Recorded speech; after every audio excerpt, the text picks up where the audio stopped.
എല്ലാവർക്കും നമസ്കാരം. ഇന്ന് നമ്മുടെ രാജ്യം 78th ഇൻഡിപെൻഡൻസ് ഡേ ആഘോഷിക്കുന്നു. എല്ലാവർക്കും എൻ്റെ ഹൃദയത്തിൻ്റെ ഭാഷയിൽ ഒരു നല്ല ഹാപ്പി ഇൻഡിപെൻഡൻസ് ഡേ. ഇൻഡിപെൻഡൻസ് എന്ന വാക്കുകൊണ്ട് നമ്മുടെ മനസ്സിലേക്ക് ആദ്യം ഓടി വരുന്ന ഒരു വാക്ക് ഫ്രീഡം എന്നാണ്.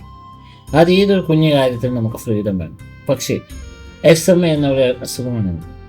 ഇതുപോലെ കുറേ അധികം ആൾക്കാരുണ്ട്. വീൽ ചെയറിൽ ഇരുന്ന് പോയ ആൾക്കാർ, അവർക്കൊന്നും ചെയ്യാൻ പറ്റാതെ അവർക്ക് ഇഷ്ടമുള്ള സ്ഥലത്തേക്ക് പോകണമെങ്കിൽ അവരുടെ വീട്ടുകാർ അവർക്ക് എന്തൊക്കെ സെറ്റ് ചെയ്ത് കൊടുത്താലും അവർക്കത് പറ്റത്തില്ല. കാരണം നമ്മുടെ രാജ്യത്ത് പല സ്ഥലത്തും ആക്സസിബിലിറ്റിക്ക് ലിമിറ്റേഷൻസ് ഉണ്ട്.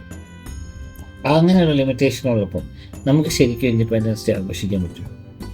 എല്ലാവർക്കും ഒരേപോലെ ഫ്രീഡവും ഒരേപോലെ ഇൻഡിപെൻഡൻസും ഉണ്ടെങ്കിൽ ശരിക്കും ഇൻഡിപെൻഡൻസ് ആകും. നമ്മുടെ രാജ്യം 78 വർഷം കഴിഞ്ഞെങ്കിൽ ഇൻഡിപെൻഡൻ്റ് ആയി. ഇനിയെങ്കിലും ഇതിനൊരു മാറ്റം വരുന്നുണ്ട്. നിങ്ങൾ നിങ്ങളുടെ ലൈഫ് ഇതൊന്ന് എടുത്ത് നോക്കുക. കഴിഞ്ഞ കുറച്ച് ദിവസം നിങ്ങൾ പുറത്തേക്ക് പോയിട്ടുണ്ടോ? പബ്ലിക് പ്ലേസുകൾ ലൈക്ക് പാർക്ക്, അല്ലെങ്കിൽ റെസ്റ്റോറൻറ്റ്സ്, സിനിമാ തിയേറ്ററുകൾ, എവിടെയെങ്കിലൊക്കെ പോയിട്ടുണ്ട്. അവിടെ പോയപ്പോഴൊക്കെ നിങ്ങൾ ചിലപ്പോൾ ഡിസേബിൾഡ് ആൾക്കാർ കണ്ടിട്ടുമുണ്ടാവും. ആളെ കാണുമ്പോൾ നിങ്ങൾ അവരെ ഹെൽപ്പ് ചെയ്യാതെ ചിലപ്പോൾ നിങ്ങൾ സിമ്പതി ആയിരിക്കും കാണിക്കും. ആക്ച്വലി സിമ്പതി അല്ല നമുക്ക് വേണം. നമ്മളെപ്പോലുള്ളവർക്ക് വേണ്ടത് ഒരേപോലെയുള്ള ടുഗദർനെസ്സാണ്.